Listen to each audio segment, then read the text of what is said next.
퇴직하자마자 자식들이 돈을 요구하기 시작했습니다. 평생 가족을 위해 희생하며 살아온 백영길 씨. 하지만 은퇴 후 그는 예상치 못한 현실과 마주하게 됩니다. 백영길 씨는 어린 시절 가난한 환경에서 자랐습니다. 그의 아버지는 일찍 세상을 떠났고 홀어머니가 남의 농사일을 돕고 장사를 하며 힘들게 생계를 이어갔습니다. 어머니는 눈이 오나 비가 오나 길거리에서 과자와 달고나를 팔며 자식들을 먹여 살렸습니다. 백영길 씨는 그런 어머니의 헌신을 보며 자랐습니다. 학교를 마치면 어머니의 달고나 가게에 들러 일을 도왔고 때로는 함께 거리를 돌아다니며 장사를 했습니다. 그는 어머니의 희생 덕분에 어렵게 대학에 진학했고 졸업 후 건설회사에 취직했습니다. 취업 후에는 검소하게 살며 어머니를 부양했고 결혼 후에도 가족을 위해 열심히 일했습니다. 자식들이 태어나자 그는 더욱 치열하게 살았습니다. 아이들이 좋은 교육을 받을 수 있도록 아끼고 또 아꼈습니다. 외식을 줄이고 명절에도 비싼 선물 하나 사지 않으며 오직 가족을 위한 삶을 살았습니다. 그렇게 몇십 년 동안 묵묵히 일하며 자식들을 대학에 보내고 결혼까지 시켰습니다. 이제 그는 은퇴를 앞두고 있었습니다. 오랜 세월 성실하게 살아온 덕분에 퇴직금과 국민연금, 그리고 퇴직연금을 받을 수 있었습니다. 아내와 함께 조용한 시골에서 남은 삶을 보내려 했습니다. 비록 큰 재산이 있는 것은 아니었지만 연금만으로도 노후를 지내는데 큰 무리가 없었습니다. 병원비가 필요할 경우 주택연금까지 고려해 놓은 상태였습니다. 그는 이제야 비로소 평온한 삶을 맞이할 수 있을 거라고 생각했습니다. 그러나 현실은 달랐습니다. 퇴직을 하자마자 자식들이 하나둘씩 집으로 찾아왔습니다. 아버지, 퇴직금 좀 빌려주세요. 사업을 시작하려면 돈이 필요해요. 아들이 먼저 말을 꺼냈습니다. 그는 다니던 회사를 그만두고 사업을 하겠다고 했습니다. 아버지는 놀랐습니다. 너 결혼할 때 집장만 하는데도 도와줬잖아. 그런데 또 돈이 필요하다고? 아들은 난처한 표정을 지으며 대답했습니다. 아버지도 아시잖아요. 요즘 세상 얼마나 힘든지. 직장 월급으로는 답이 안 나와요. 그래서 사업을 해야 해요. 좋은 아이템이 있어서 이번에 시작하면 대박 날 것 같아요.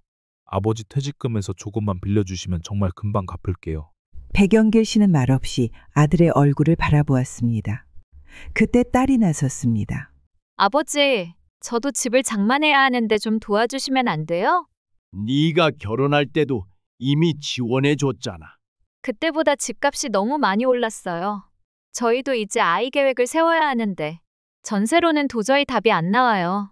부모님이 좀 보태주시면 저희도 편하게 살 수 있을 것 같아요. 백영길 씨는 한숨을 쉬었습니다. 너희가 벌어서 살아야지. 왜 퇴직한 나한테 돈을 요구하냐? 그러자 아들이 다시 말했습니다.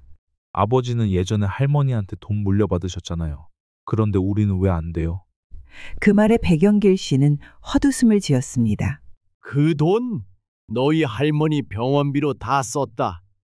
나는 부모를 위해 돈을 썼지만 너희는 내 돈을 요구하러 왔구나. 자식들은 서로 얼굴을 마주 보았습니다. 아버지, 우리도 힘들어요. 요즘 세대가 얼마나 팍팍한데요. 백영길 씨는 씁쓸한 표정으로 대답했습니다. 너희도 나처럼 살아봤어? 굶어본 적 있어? 병원비가 없어서 치료 못 받아본 적 있어? 아들은 말없이 고개를 숙였습니다. 백영길 씨는 고민이 깊어졌습니다. 퇴직금을 한 번에 받아 자식들을 도와줘야 할까? 그러나 친구는 단호하게 말했습니다.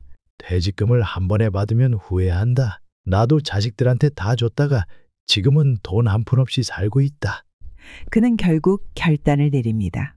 나는 내 노후를 위해 이 돈을 지킬 거다. 더 이상은 없다. 아들은 화를 냅니다. 정말 이러실 거예요? 백영길 씨는 담담하게 대답합니다. 내 인생은 네가 책임져라. 부모의 재산을 기대하지 마라. 결국 그는 아내와 함께 시골로 이사했습니다. 아내는 조용한 시골 생활을 원했고 그는 아내의 곁에서 남은 생을 보내기로 했습니다. 그러나 시간이 지나면서 아내의 건강이 점점 악화되었습니다. 병원에서는 입원을 권했지만 아내는 집에서 남편과 함께 있고 싶어 했습니다. 그는 끝까지 아내 곁을 지키며 간호했습니다. 그리고 어느 날 아내는 조용히 눈을 감았습니다. 장례식은 조용히 치러졌습니다. 자식들에게도 알리지 않았습니다. 그가 남긴 재산은 모두 기부되었습니다. 뒤늦게 소식을 들은 자식들은 아버지를 찾아와 화를 냈습니다. 아버지, 엄마 장례식도 안 부르시고 돈도 다 기부하셨다면서요? 백영길 씨는 조용히 대답합니다.